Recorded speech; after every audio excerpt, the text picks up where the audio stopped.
درود دوباره دوستان. امروز 6 آگوست 2020 و لایو گفتم یکم زودتر شروع کردم. میخوام با یک دختر ونزوئلایی به اسم الیزابت روگلیانی صحبت بکنم و امیدوارم که الان مشکل چیز حل شده باشه و بفهمش.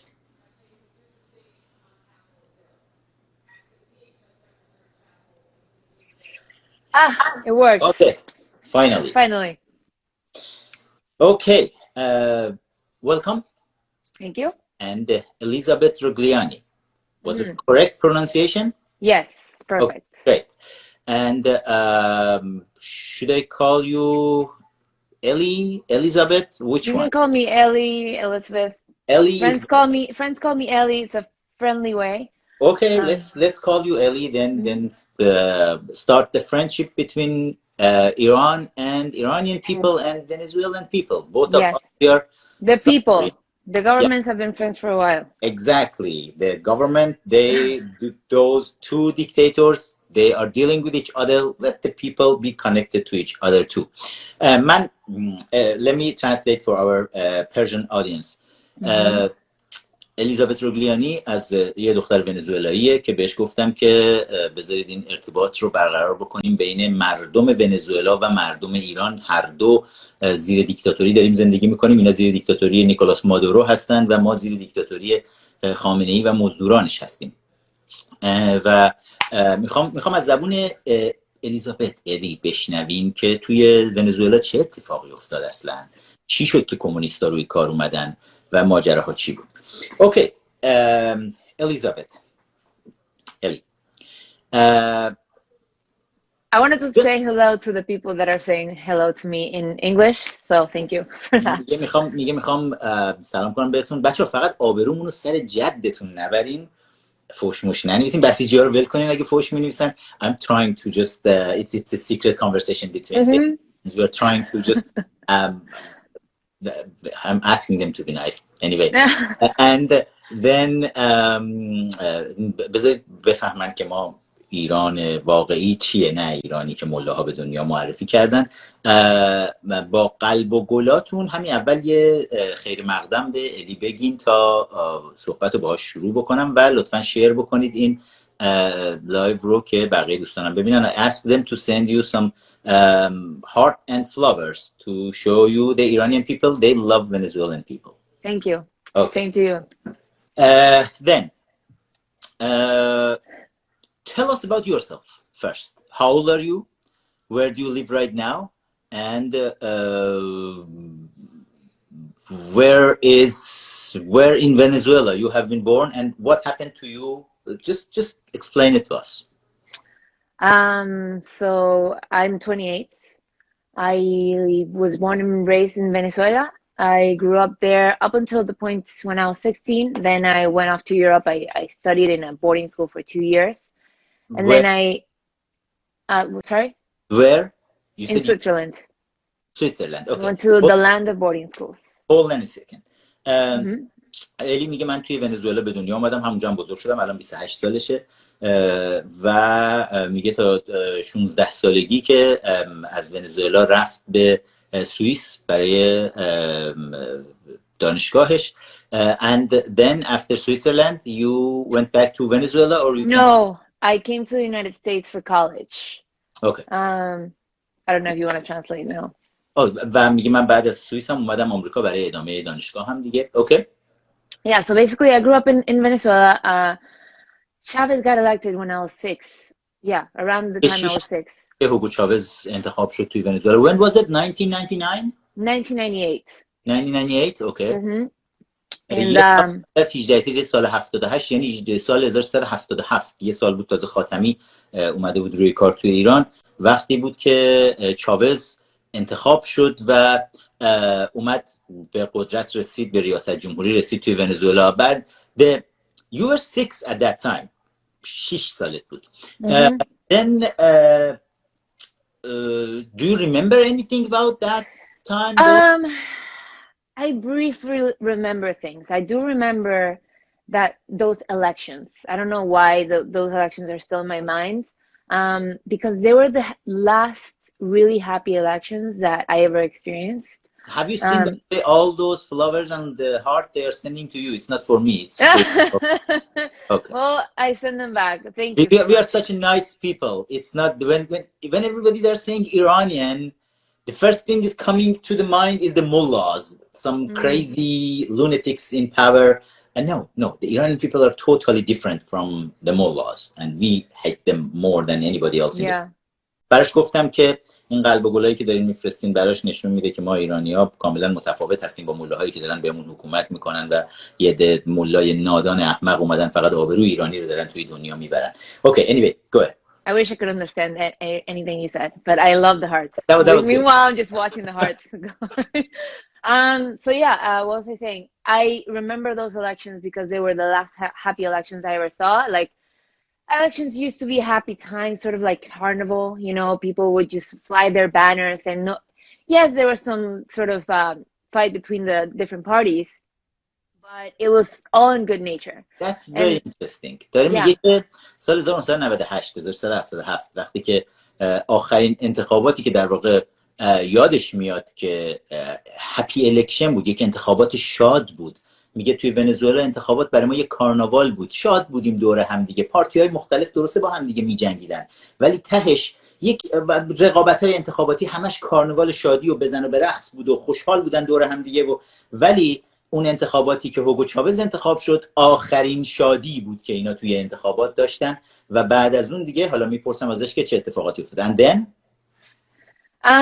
you know, then the elections happened, and then sort of the constant conversation of politics began. I do have some members, a couple of people in my family voted for Chavez because he sort of presented himself as a very level-headed progressive, you know?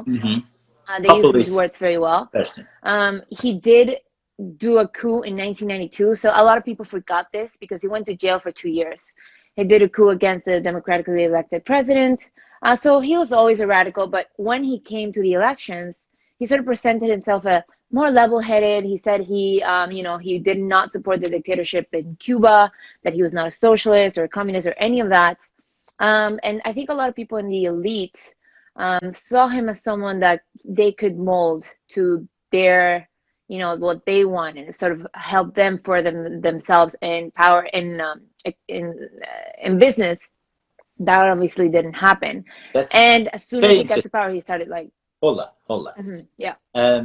میگه که بعضی از اعضای خانواده من حتی توی اون انتخابات سال 1998 به چاوز رأی دادن و برای اینکه هوگو چاوز خودشو واقعیت خودشو نشون نداده بود با وجود اینکه سال 1992 چاوز کودتا کرده بود، یک بار توی ارتش بود کودتا کرده بود و بعدش دستگیر شد، 2 سال به زندان افتاد، ولی وقتی که کاندید شد برای انتخابات ریاست جمهوری سال 1998 خودش رو یک کاندیدای پروگرسیو عملگرا نشون داد و دائم و میگفت از حکومت کاستروها اصلا حمایت نمیکنه و اصلا سوسیالیستا و کمونیستا رو قبول نداره و اینجوری داشت وانمود میکرد ولی در واقع یک چیز دیگه یه دفعه بعد از انتخابات از خودش به نمایش گذاشت. And then after election you have seen something else, yeah, from him? He started changing.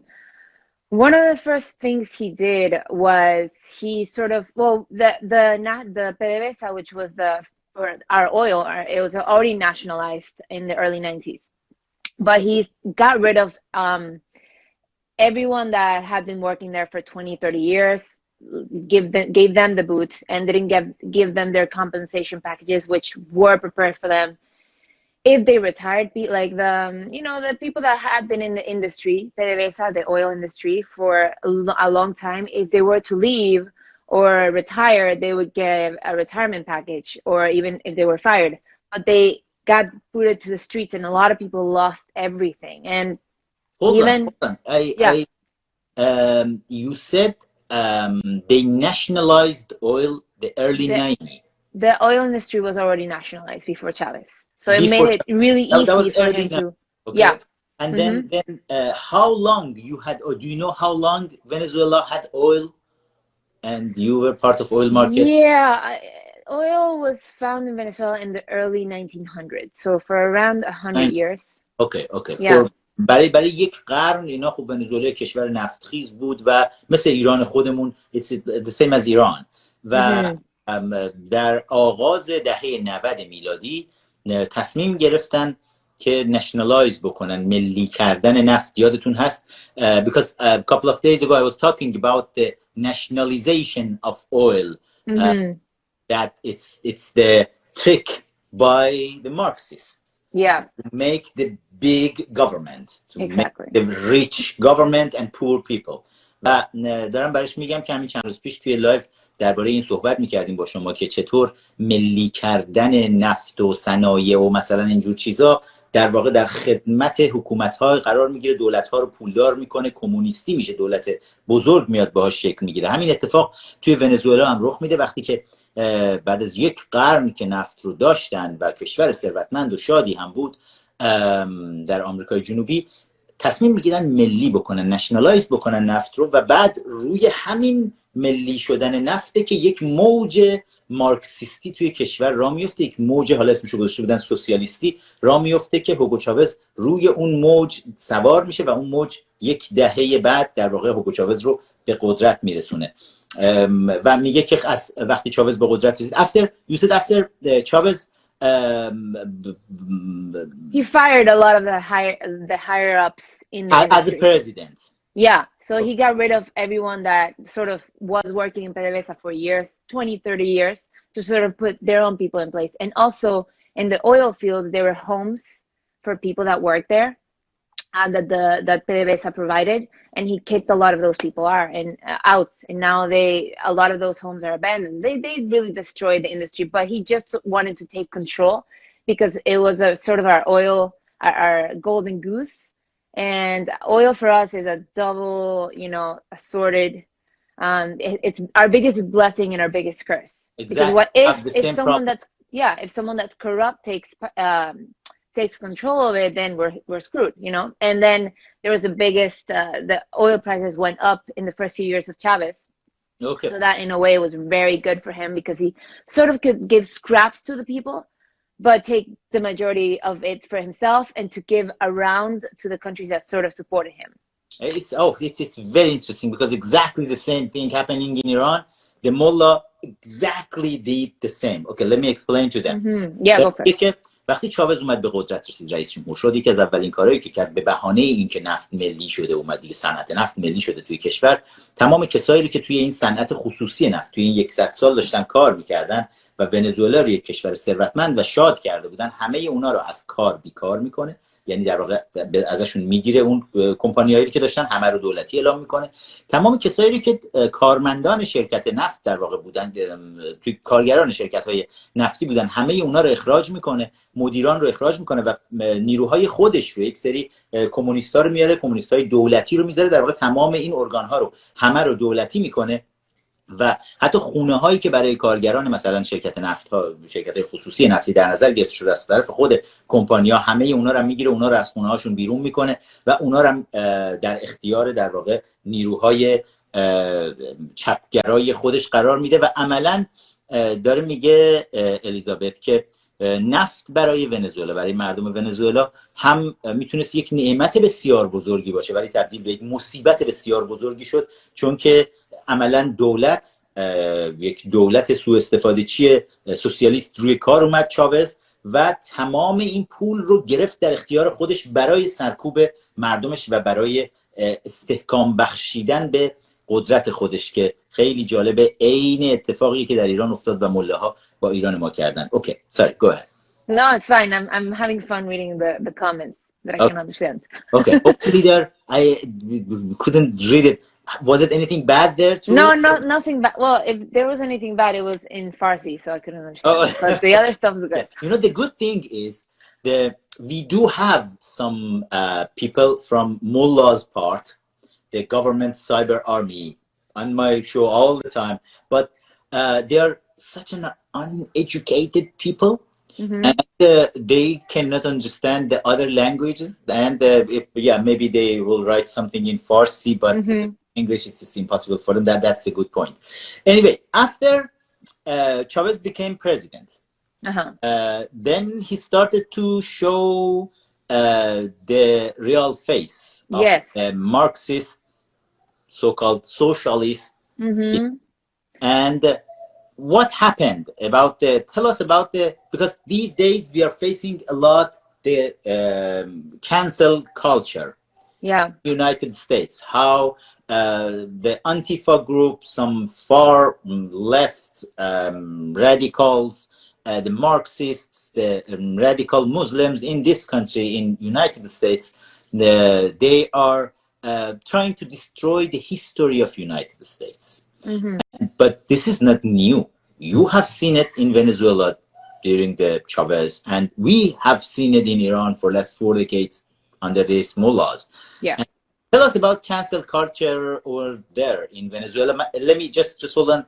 دارم ازش میپرسم درباره اتفاقاتی که توی آمریکا داریم میبینیم، گروه‌های چپگرای مارکسیست، تندروهای چپگرا و مسلمونا انجام دادن و اومدن مجسمه‌های تاریخی آمریکا رو دارن پایین میکشن، پرچم آمریکا رو میسوزونن، تاریخ آمریکا رو، با کریستوف کلمب مشکل دارن اینجور کارا رو انجام میدن که فرهنگ آمریکایی رو دارن به نوعی میسوزونن و این یه چیز جدیدی نیست. الیزابت تو مصاحبه‌های مختلفی که با شبکه‌های مختلف فاکس نیوز اینو داشته در این مورد اتفاقا صحبت کرده بود که تو ونزوئلا این همین اتفاق افتاده و تو ایران ما هم همین اتفاق افتاده که یک سری انقلابی چپگرای مارکسیست و اسلامگرای رادیکال دست به دست همدیگه دادن و فرهنگ و تمدن ما رو سوزوندن تا بتونن پایه‌های قدرت خودشون رو مستحکم کنن. Okay, go ahead, Elizabeth, and tell us what was the cancel culture process in Venezuela. Well, obviously there's a lot of things that I didn't notice at the time because I was still a kid when he got elected. I was a kid, and then I was growing up through all of this. But it's looking back that I noticed all these things, or even when it was happening, I would notice it, but I wouldn't think beyond that. That's why when I'm here in the United States and I see these things happening, then they remind me of what happened there, and then I can see, okay, this might be the next move. So for us, like, the statues of Columbus was a big one that I noticed here and also there. They started knocking down the statues of Columbus. It was there too. Yeah, because and I know he's a controversial figure, but he was, he died 500 years ago. It's the history, okay? Yeah, they wipe the history. The country wouldn't exist if it wasn't for this explorer that came in. Was he a perfect human? No one was.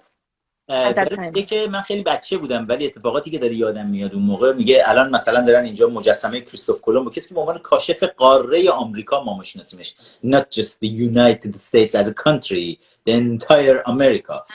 و نه فقط کشور آمریکا، کل قاره آمریکا. خب کاشفش رو در تاریخ ما همیشه کریستوف کلمب شنیدیم و برای همین مجسمه کریستوف کلمب در ونزوئلا هم وجود داشته که یکی از کشورهای آمریکای خب بالاخره جنوبی و چیزی نه آمریکای لاتین و خیلی طبیعیه توی آمریکا هم جاهای مختلف مجسمه کریستوف کلمب هست. ولی جالبه یکی از جاهایی که این گروه‌های چپگرای خرابکار مارکسیست مثل آنتیفا و اسلامگراها میرن سراغش که پایین میکشن، که از اولین مجسمه کریستوف کلمب، چون نفرت دارن ازش. چرا اصلا تو قاره آمریکا رو کشف کردی که یک روز آمریکایی وجود داشته باشه که بیاد جلوی زیاده‌خواهی‌های کمونیست‌های جهانی و اسلامیست‌ها بخواد بیسته. و من کامنت‌های خودم رو خورده تهش اضافه کردم بهش، ولی همین حرفا رو الیزابت هم داره میزنه. اما داره میگه که مجسمه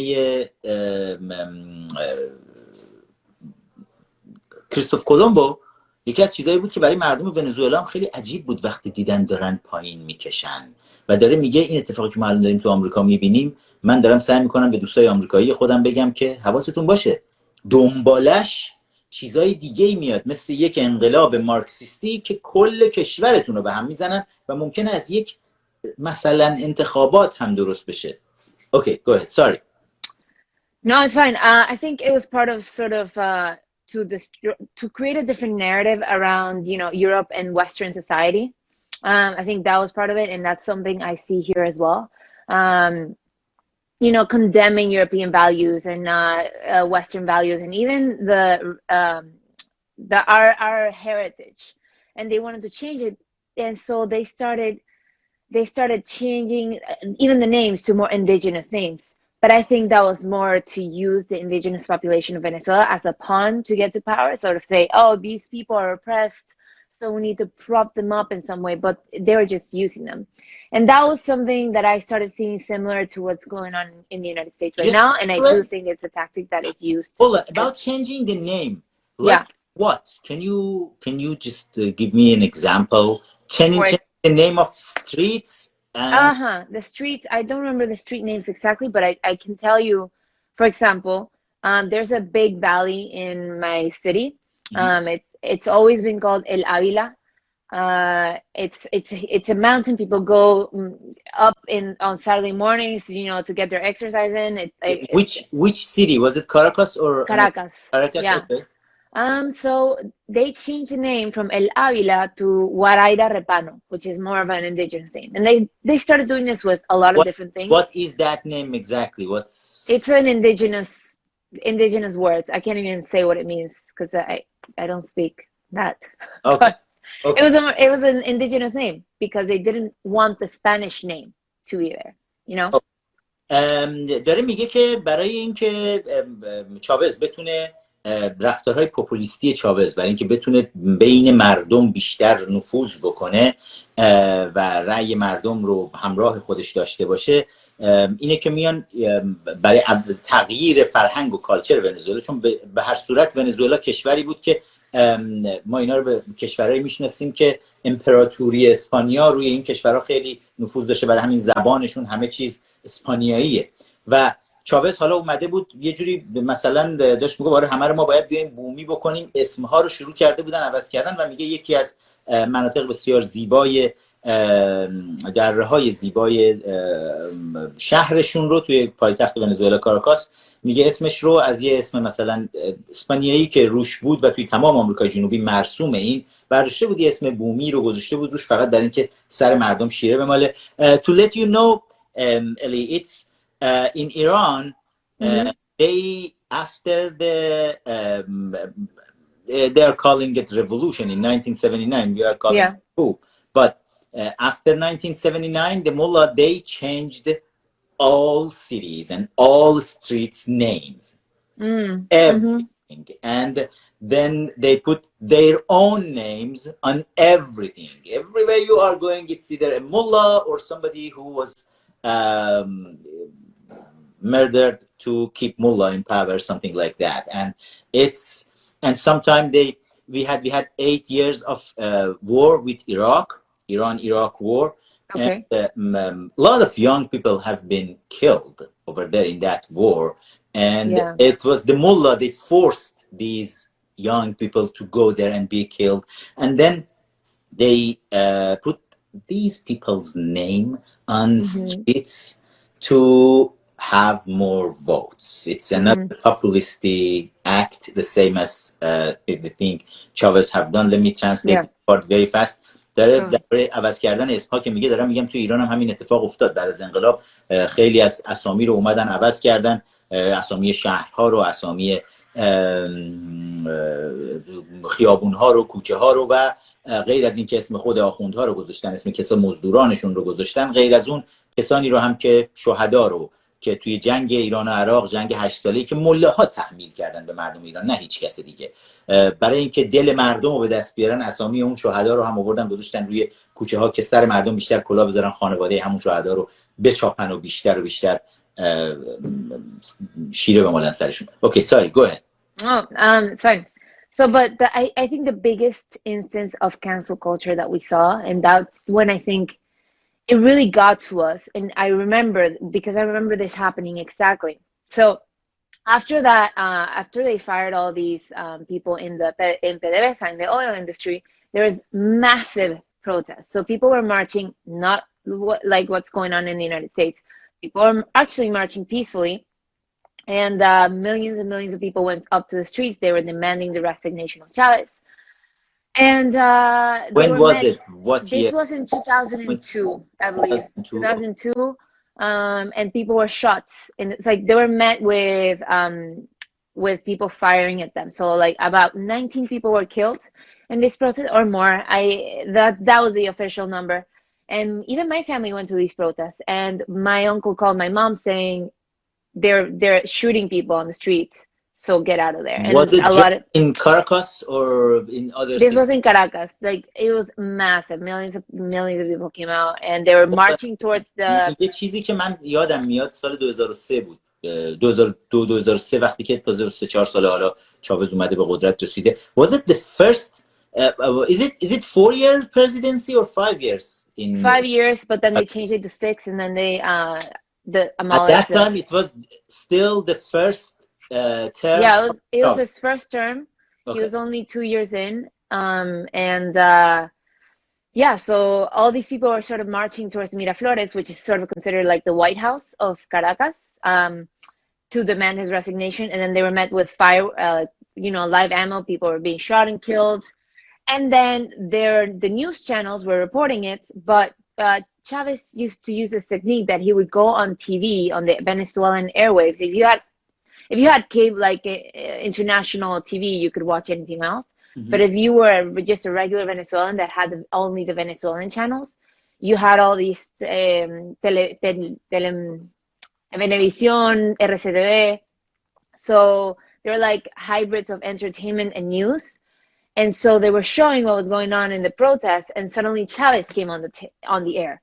That's what we call cadenas, chains. So he would just take the air and just start talking.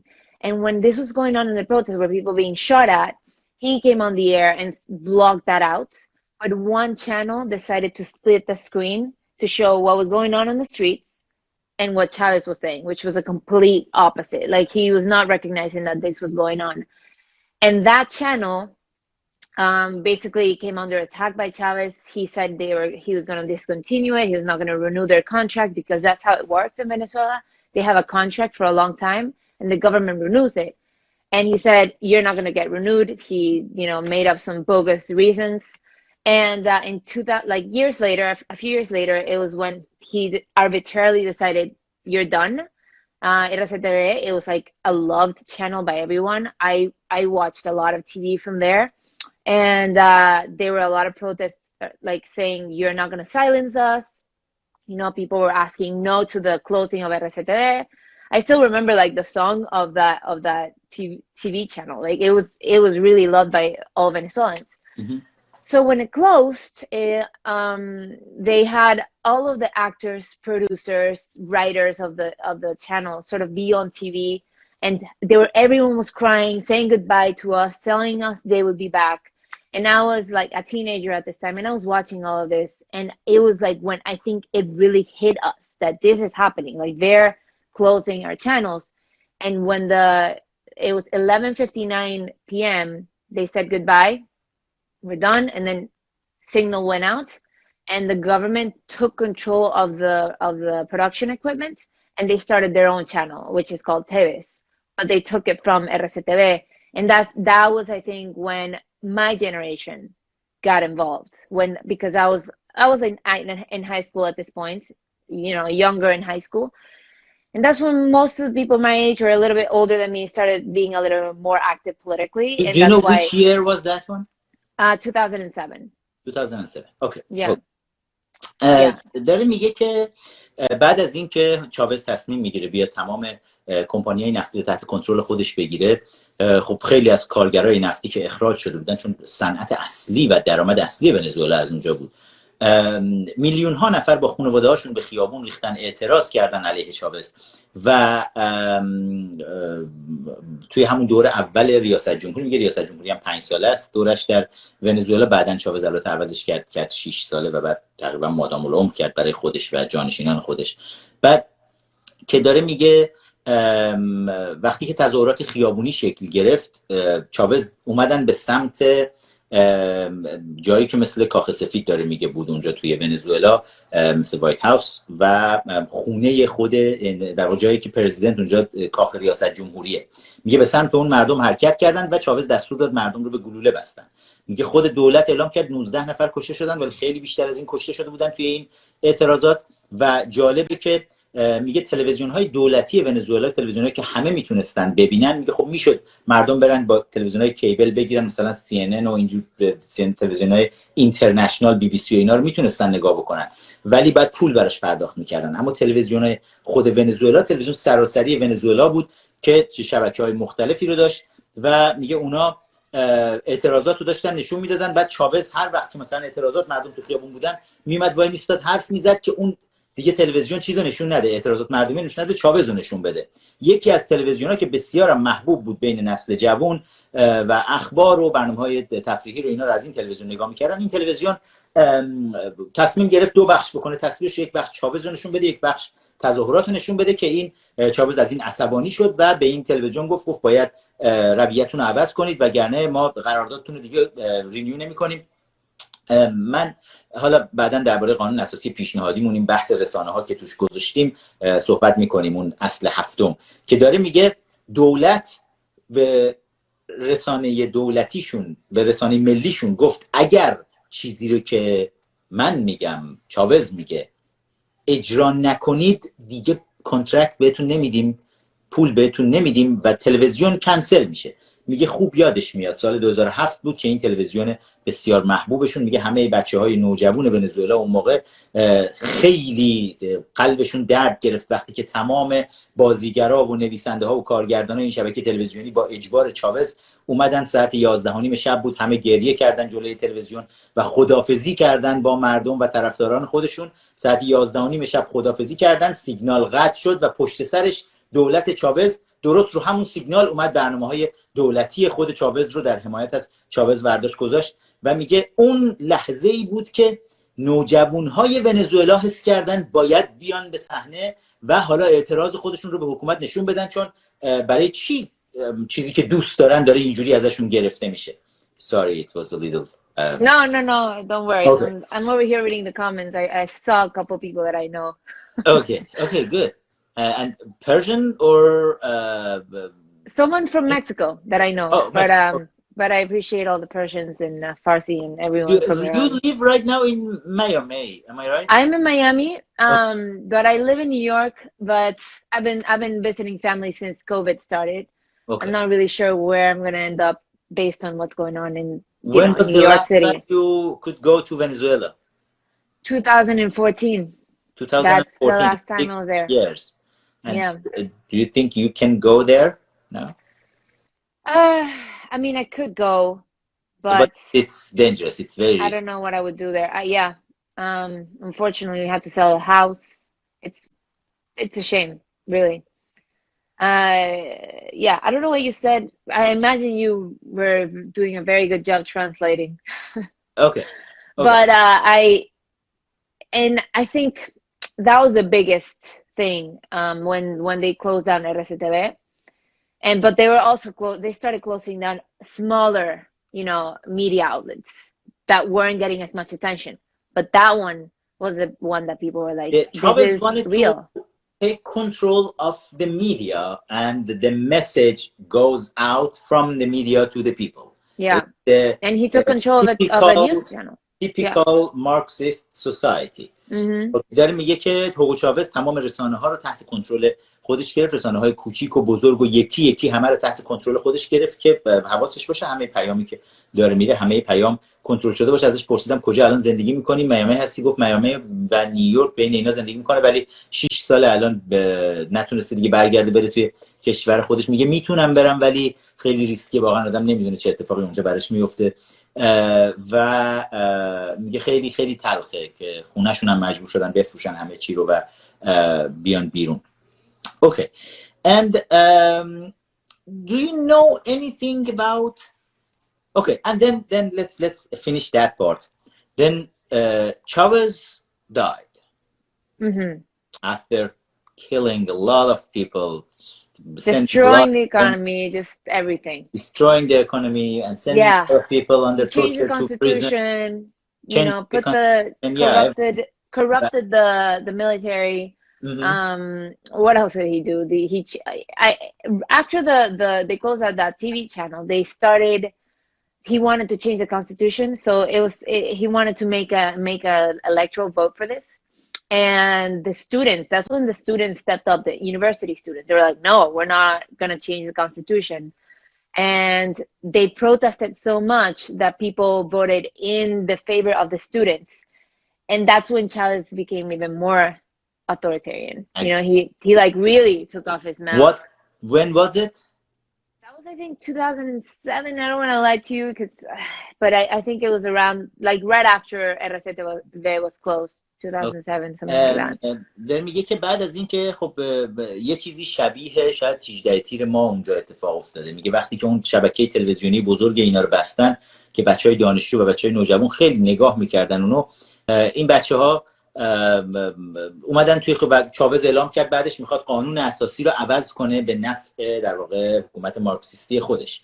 و وقتی اومد دست بذاره رو قانون اساسی، دیگه بچهای دانشجو ریختن بیرون و اعتراضات سراسری سنگینی راه افتاد که حالا دانشجوها داشتن این رو هدایت میکردن که اجازه نداری، تو داری تمام قدرت رو قبضه میکنی برای خودت و حق نداری این کارو بکنی. که میگه مردم توی انتخاباتی که شد، that was the parliamentary election after that, yeah, when the people voted against Chavez for those students activists. Yeah, it was for he wanted to change the constitution, and he lost by a very narrow margin. But our elections weren't fair for a long time. We had our National Electoral Council, which was separate from his own power. But when he was in power for the first 4 years, he sort of took over that council and changed the name, put in his own people, put in someone that was very good with propaganda. I mean, he was sort of setting the terrain to stay there forever. Believe it or not, exactly the same thing happened in Iran.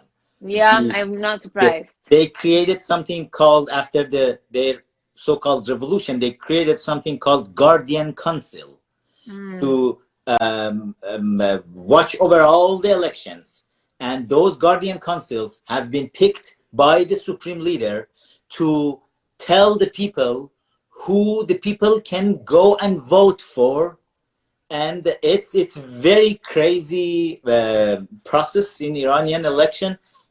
That you cannot be a candidate for any election. These people from Guardian Council should approve you.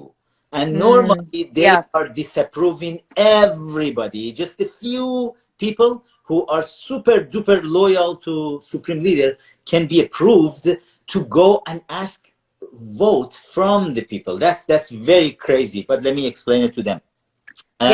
داره میگه که چاوز یکی از اولین کارهایی که میکنه تو دور اول ریاست جمهوری خود، میگه ما یک کمیسیونی هست توی ونزوئلا، کمیسیونی بود، کمیسیون ملی انتخاباتشون بود که مستقل از قدرت بود و انتخابات رو اون کمیسیون همیشه انجام میداد. معمولا تو تمام کشورهای دموکراتیک دنیا این کمیسیون مستقل انتخاباتی وجود داره.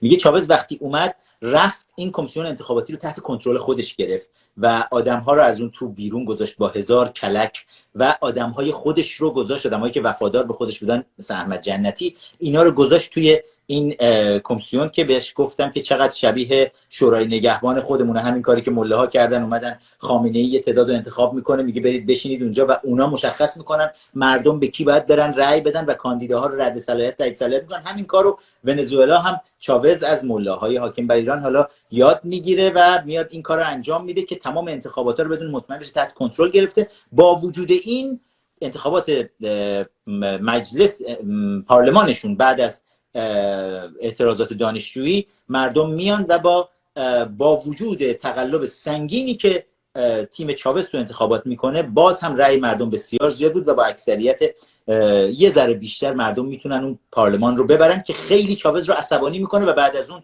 چاوز خوی دیکتاتوری خشمگین خودش رو نشون میده و دیگه کشت و کشتار مردم، زندانی کردنشون و همه اینها. ما تمام این صحنه ها رو توی ایرانمون دیدیم.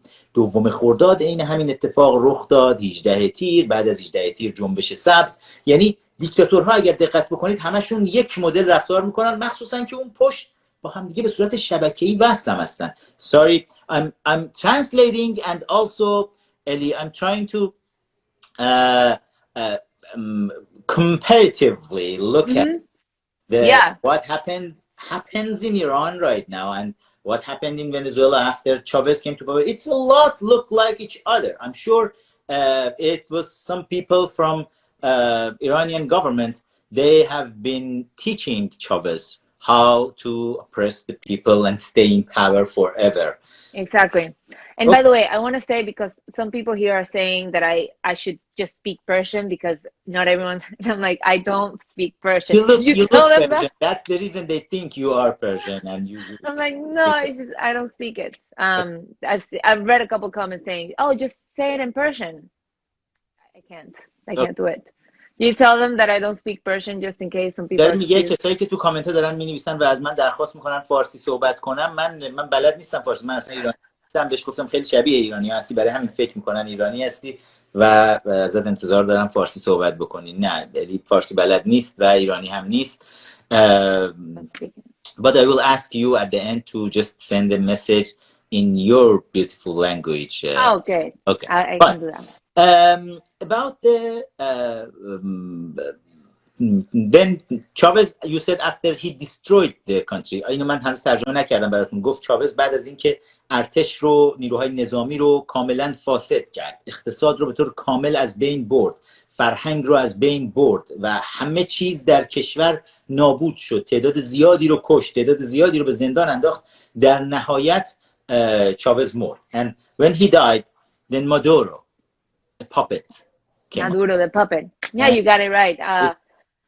Yeah, was his bodyguard did you use exactly this word, the Maduro, the puppet? He didn't use it. We use it because he's a puppet. I don't think he knows what he's doing. He was his bodyguard for the longest time. که برای مادورو به کار میبرن جانشین چاوز، عروسک خیمه شب بازی چاوز، در واقع پاپت که اینجا میگن عروسک خیمه شب بازی منظورشونه کسی که دستهای اون رو میگردونه و مادورو یک پاپتی بود که حالا روح سرگردان چاوز همچنان داشت میگردوندش و میگه این لقبیه که مردم ونزوئلا هم بهش دادن، عروسک خیمه شب بازی چاوز. Okay. And about the Maduro. And he met Maduro. Chavez and Maduro met in prison. So in 1992. 1992, when he went to prison for 2 years, that's where he met Maduro. I'm not really sure what Maduro was doing in prison, to be honest. Washing is because he's dumb. Yeah, he is. He said he's talked about how birds talk to him. He's talked about how Portugal and Venezuela are in the same continent. I mean, this person is not fit to be president, but he's put there to be controlled by all these other foreign powers and, you know, the corrupt politicians. It's not unknown to us. Iranian supreme leader claims he is talking to genies, and he's crazy guy too. داره میگه درباره مادورو که مادورو توی زندان وقتی که چاوز سال 1992 بعد از اینکه کودتا کرد افتاد زندان، توی زندان با مادورو آشنا میشه و میگه مادورو آدم احمقیه، خیلی نادونه و بعضی وقتا اومده تو صحبتاش گفته که با پرنده ها صحبت میکنه. گفتم برای ما عجیب نیست، برای ما ایرانی‌ها، چون خامنه ای هم میاد میگه با جن‌ها حرف میزنه و جادوگری و اینا بلده. دیکتاتورها همشون دچار خلمزاجی میشن. Okay, and then he was elected. Was it the rigged election?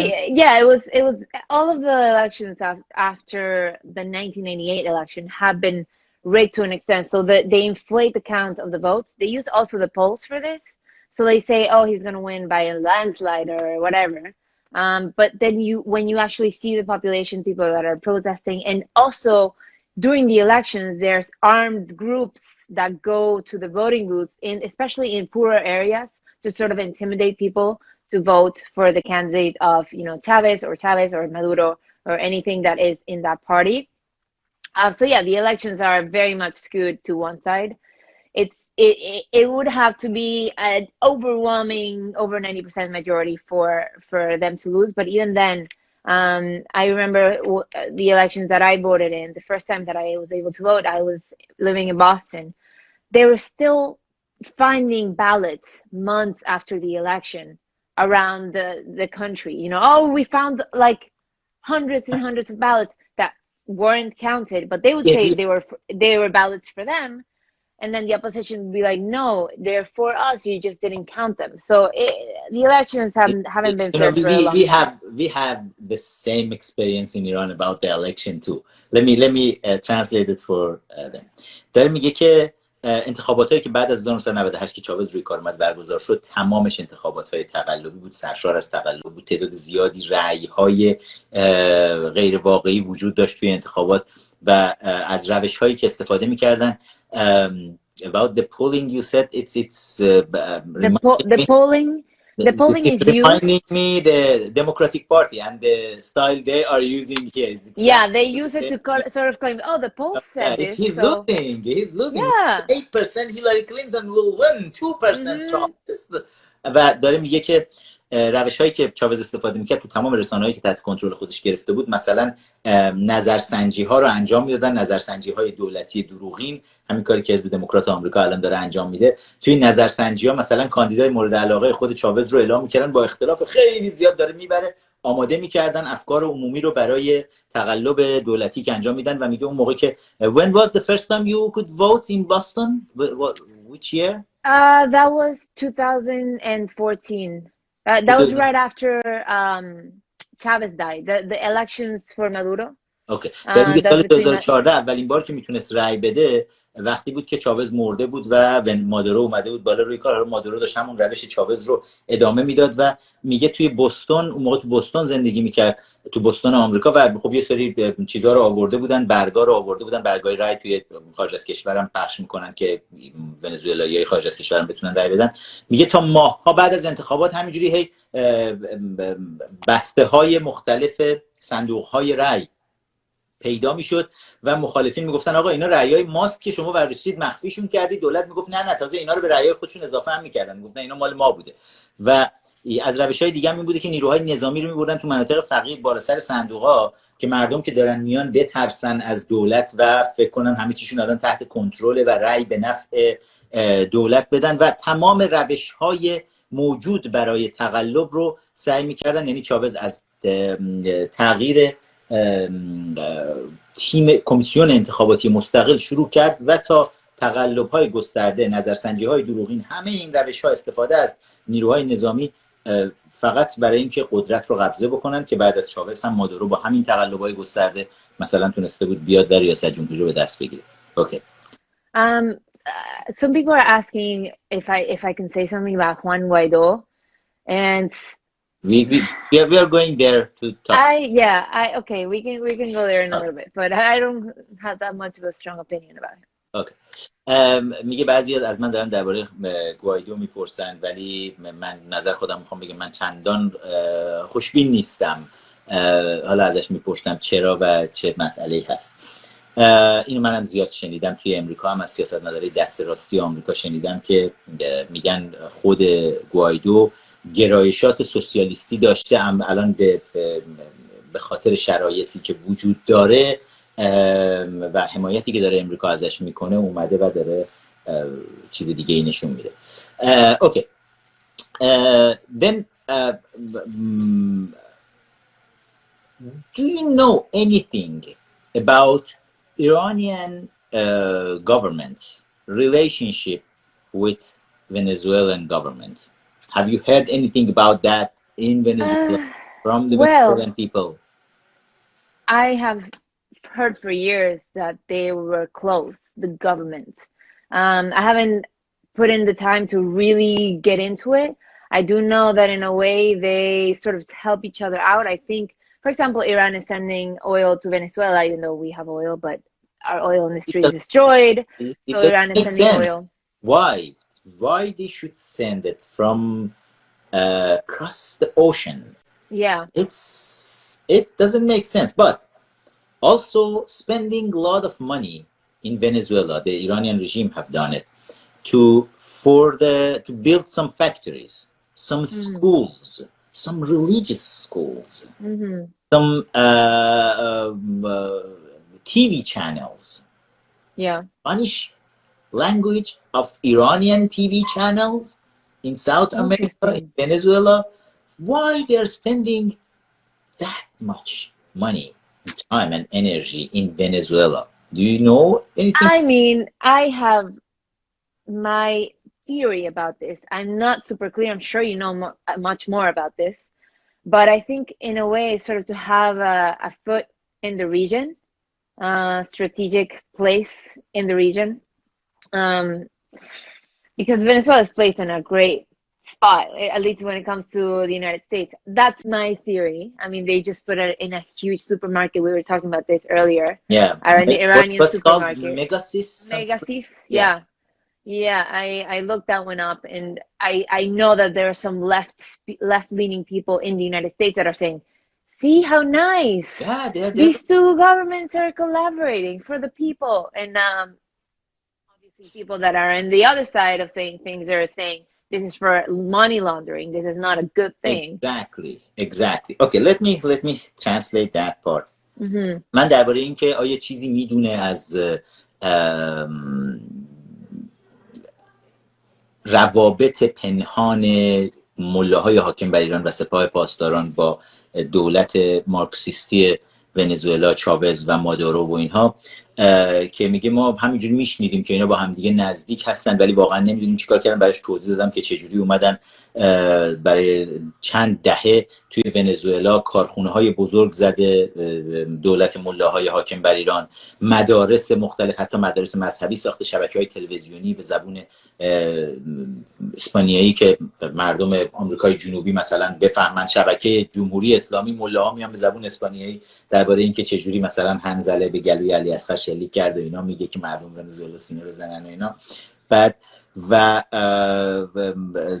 داره میگه که ما چیز زیادی نمیدونیم و میگه دوست دارم تو برام بگی. حالا براش توضیح میدم چرا این کارا رو کردن. میگه بیشتر حس میکنم میخوان توی این منطقه دولت مثلا رژیم ملاها میخواد توی این منطقه که نزدیک آمریکاست نفوذ بیشتری داشته باشه و درباره فروشگاه جدیدی که ملاها آوردن زدن، این سوپرمارکت‌های بسیار بزرگی زدن مثل مگاسیس توی ونزوئلا که خیلی هم الان توی اخبار سر صدا کرده و میگه چپگره‌های آمریکایی دارن میگن بیا نگاه کنید چقدر اینا عالیان، دارن کمک میکنن، رژیم ایران داره کمک میکنه به مردم فقیر ونزوئلا، از اون ور ونزوئلا براشون غذا میفرسته، آخه این چیش بده. بعد میگه که ولی من میدونم که این کار رو رژیم ملاها داره برای پولشویی انجام میده، مانی لاندرینگ این وسط هست و دارن یه کارهای کثیفی اون پشت میکنن که اتفاقا دقیقاً هم داره درست میگه. Okay, let me because I testified at the Congress, United States Congress. Oh, you did? I testified several times, but about Venezuela specifically, and the regime's influence in Venezuela. Why regime is doing that? It's part of history. By the way, Iran is not the only government is helping the Maduro and Chavez. No. Iranian and Lebanese Hezbollah. Lebanese Hezbollah. Both of them, they are very close. It's the Mexican cartels. It's the international criminal network. Yes. And the cartels called IRGC, Iranian Revolutionary Guard, called Hezbollah, the terrorist group in Lebanon, and the cartels in Mexico. دارم توضیح میدم که اینا یه شبکه‌ان. حزب الله لبنان هم توی ونزوئلا بوده و گفتم من توی در این مورد حتی به کنگره آمریکا هم بریفینگ مختلف دادم توی شهادت‌هایی که اونجا براشون دادم، مخصوصا درباره ونزوئلا که یادم کنگرسمن دانکن بود، فکر می‌کنم خیلی هم تشکر ویژه‌ای از من کرد و حتی یک طرح رو برداشت برد توی کنگره تصویب کرد برای اینکه راه بررسی بکنن سازمان اطلاعاتی آمریکا بیشتر که توی مکزیک و ونزوئلا و کلا آمریکای جنوبی رژیم چه سرمایه‌گذاری داره میکنه. دارم میگم که چطور شبکه‌ای از جنایتکاران بین المللی، سپاه پاسداران، حزب الله لبنان و کارتل‌های بزرگ مواد مخدر و قاچاق انسان و اسلحه توی مکزیک اینا با همدیگه همکاری میکنن و از حکومت مارکسیستی مادورو و چاوز حمایت کردن همیشه اون پشت. The way the Iranian mullahs, when they came to power, they created Revolutionary Guard with the help of Russians, the Soviet Empire at that time. Soviet Empire created the Revolutionary Guard in Iran because they wanted to have Iran as ally of Soviets. Okay. Iran before 1979 was the greatest ally of United States. Yeah. In Middle East. Then the Russians, they arranged this so-called revolution to make sure US, they can cut the hand of United States from Iran and can have control of Iran. After that, they decided to use Iranian oil to go and have control on Israel. Picked south of Lebanon. South of Lebanon is at the border of Israel. And it's the place called Dar Baqa. And then over there, Iranian regime, they started to spend a lot of money to build factory, schools, and religious schools, and just create jobs for the poor people in that area. They built some mega stores there, and exactly the same tactic they are using right now in Venezuela. They have been doing it in 1981 over there in south of Lebanon to create Hezbollah. They started from scratch. That was some job opportunities for poor people. They went to these factories to work. Then the kids went to those schools, which in those schools, you could not find the picture of president of Lebanon. It was the Iranian supreme leader's picture on those schools and on those factories, because they were totally built up with Iranian oil money, petrodollars. Then those kids grew up. In 20 years, they became the army of Hezbollah in Lebanon. Then they are 100% loyal to Iranian supreme leader, not at all to the Lebanese government. And why Iran did that? Because it's the threat to Israel. Because in Iranian mullahs' mentality, Sikh mentality, Israel is little Satan. It's the great Satan, which is called United States.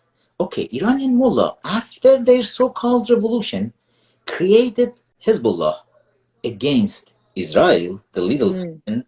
Right now in Venezuela, they are trying to build up the Spanish version of Hezbollah against the great Satan, against the United States. And the Venezuelan people, they don't know what is happening. The Lebanese people, they didn't know what is happening. Have you heard about the explosion in Beirut 2 years ago, 2 days ago? Yep, of course. 1/3 of the town, the capital of Lebanon, is totally gone. And this port of Beirut, is 100% under control of Hezbollah, the terrorist group. They stored in a warehouse those ammonium nitrate. Who is doing that? And then this explosion, it's a lot of complicated politics behind it. We know exactly why they are doing that, why now, what is happening. But I want to tell you that if you can talk with your people, tell them, just be careful about every single penny Iranian regime is spending over there in Venezuela. And specifically this mega store, it's very interesting. Everything they are selling over there is a lot cheaper than Iran. And this store is totally controlled by Iranian military, ETKA. It's very interesting. Iranian military is spending money in Venezuela. Okay, I know you should go. They're going to cut us off soon, but I wanted to say that 1 because minute and a half. Just, I will translate everything I told you then later for the people. But just go ahead and send the last message if you want in your language or in English, and then we'll talk definitely one more time. Because people were asking me about the Venezuelan opposition, and I just wanted to say that the Venezuelan opposition is not real opposition. They're sort of there to keep face. There's only a few people that are actually opposition, and they've been kicked out of the party, like Maria Corina Machado. Guaido is sort of weak. He's sort of, I guess people can support him, but in a way, I don't think he's the person that will make the change. And if I say anything in Spanish, is mil gracias por recibirme aquí y saludos a todos. Me encantaría aprender Farsi, pero bueno, por ahora, English is what you get. I don't know what you said, but I wanna say let's hope one day soon Iranian people and Venezuelan people can be friend and love each other. We can travel to each other's country freely, and we can get rid of both dictators from both countries and enjoy the relationship between Iranian people and the Venezuelan people. من آخرین آرزو رو کردم که یک روز به زودی مردم ایران و ونزوئلا بتونن با همدیگه دوست باشن، همدیگه رو دوست داشته باشن و به راحتی بتونیم سفر کنیم. Thank you so much, Elizabeth. Gracias. We'll talk soon again. Thank you. Yeah, for sure.